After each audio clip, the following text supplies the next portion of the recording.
Hello, എല്ലാവർക്കും open ഔട്ടിലേക്ക് ഒരിക്കൽ കൂടി സ്വാഗതം. വളരെ പ്രധാനപ്പെട്ട ഒരു സംശയത്തിൻ്റെ മറുപടിയാണ് ഞാൻ ഈ വീഡിയോയിൽ പറയുന്നത്. തീർച്ചയായിട്ടും ഈ വീഡിയോ നിങ്ങളുടെ കൂട്ടുകാർക്കൊക്കെ ഷെയർ ചെയ്യണം. മാത്രമല്ല ഈ ചാനൽ സബ്സ്ക്രൈബ് ചെയ്യുകയും വേണം. നിങ്ങൾക്ക് ഇതുപോലെ യൂസ്ഫുള്ളായ വീഡിയോകൾ ഞങ്ങൾ നൽകിക്കൊണ്ടേയിരിക്കും. അപ്പോൾ നമുക്ക് കാര്യത്തിലേക്ക് കടക്കാം അല്ലേ. പബ്ലിക് എക്സാമിൽ മെയിൻ ഷീറ്റിലോ ആൻസർ പേപ്പറിലോ വരുന്ന മിസ്റ്റേക്കുകൾ ഒരു പ്രശ്നമായിട്ട് വരുമോ? SSC +1 +2 പരീക്ഷ എഴുതുന്ന കുട്ടികൾക്കുള്ളൊരു സംശയമാണ്. അതായത് ഇപ്പം മെയിൻ ഷീറ്റിൽ രജിസ്റ്റർ നമ്പർ എഴുതുന്നിടത്ത് തെറ്റിപ്പോവുക, ക്വസ്റ്റ്യൻ പേപ്പറിൻ്റെ കോഡ് എഴുതാൻ മറന്നു പോവുക, അടി ഷീറ്റുകൾ എണ്ണം എഴുതാൻ മറന്നു പോവുക, അല്ലെങ്കിൽ ഡേറ്റോ അല്ലെങ്കിൽ സബ്ജക്റ്റ് എഴുതുന്നിടത്തൊക്കെ മിസ്റ്റേക്കുകൾ വരിക, അതുമല്ലെങ്കിൽ ക്വസ്റ്റ്യൻ നമ്പർ ഇടാൻ മറന്നു പോവുക, ഇങ്ങനെയൊക്കെയുള്ള പ്രശ്നങ്ങൾ പല കുട്ടികൾക്കും ആ വെപ്രാളത്തിൽ പറ്റാറുണ്ട്. ഇതൊക്കെ ഒരു പ്രശ്നമായിട്ട് വരുമോ എന്ന് കുട്ടികൾ ചോദിക്കുന്നത് ഒരുപാട് പേര് നല്ല ടെൻഷനുമാണ് ആ കാര്യത്തിൽ.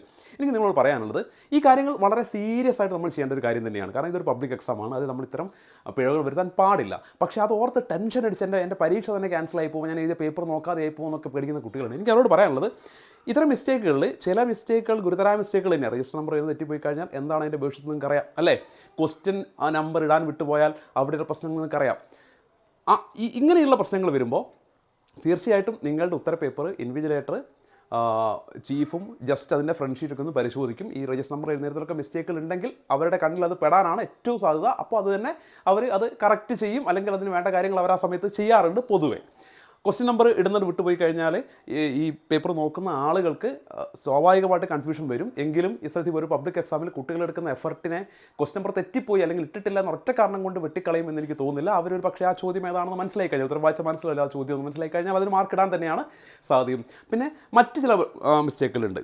അതായത് അടി ഷീറ്റുകളുടെ എണ്ണം എഴുതാൻ മറന്നു പോവുക, രജിസ്റ്റർ നമ്പർ എഴുതാൻ മറന്നു, അടി ഷീറ്റിൻ്റെ മുകളിൽ രജിസ്റ്റർ നമ്പർ എഴുതാൻ മറന്നു, രജിസ്റ്റർ നമ്പർ അല്ല അടി ഷീറ്റിൻ്റെ മുകളിൽ രജിസ്റ്റർ നമ്പർ എഴുതാൻ മറന്നു പോവുക, അല്ലെങ്കിൽ ഡേറ്റ്, ക്വസ്റ്റ്യൻ പേപ്പറിൻ്റെ കോഡ്, ഇതൊക്കെ വിട്ടുപോകുക. ഇതൊന്നും ഗുരുതരമായ മിസ്റ്റേക്കുകളാണെന്ന് പറയുന്നില്ല, ഇതെല്ലാം കറക്റ്റായിട്ട് നിങ്ങൾ ചെയ്യേണ്ട കാര്യങ്ങളാണ്. പക്ഷേ ഇതൊന്നും ഗുരുതരമായൊരു മിസ്റ്റേക്കാണ് എന്നൊന്നും പറയുന്നില്ല. പക്ഷേ അത്തരം മിസ്റ്റേക്കുകൾ ഉണ്ടെങ്കിലും അതും ഇതേപോലെ ഇത് ചെക്ക് ചെയ്യുമ്പോൾ അവർ കാണുന്നതാണ്. ഇനി അഥവാ അവിടെ എന്തെങ്കിലും ഒരു പിഴവ് വന്നാലും അത് ഗുരുതരമായി നിങ്ങളെ ബാധിക്കുന്ന കാര്യമൊന്നുമല്ല എന്ന് വെച്ച് അടുത്ത വർഷത്തും ശ്രദ്ധിക്കണമെന്നല്ല, ഒക്കെ നിങ്ങൾ ശ്രദ്ധിക്കണം. പക്ഷേ ഞാനിപ്പോൾ പറഞ്ഞ അവസാനം പറഞ്ഞ മിസ്റ്റേക്കുകളൊക്കെ ഒരു വലിയൊരു മിസ്റ്റേക്കായിട്ട് വരുന്നതല്ല. പക്ഷേ അത് വരുത്താൻ നിങ്ങൾ പാടില്ല. അഥവാ അങ്ങനത്തെ മിസ്റ്റേക്കുകൾ വന്നിട്ടുണ്ടെങ്കിൽ അത് തീർച്ചയായിട്ടും ഇൻവിജിലേറ്റേഴ്സിൻ്റെയോ അല്ലെങ്കിൽ ചീഫിൻ്റെ ഒക്കെ ശ്രദ്ധയിൽ പെടുന്ന കാര്യങ്ങളാണ്. അത് ഓർത്ത് നിങ്ങൾ ടെൻഷൻ അടിക്കേണ്ട ആവശ്യമൊന്നുമില്ല. ഇനി അങ്ങോട്ടുള്ള പരീക്ഷകളിൽ കൃത്യമായിട്ട് ശ്രദ്ധയോടുകൂടി ചെയ്യാൻ വേണ്ടി ശ്രമിക്കുക. ഓക്കെ, ഇതാണ് പറയാനുള്ളത്.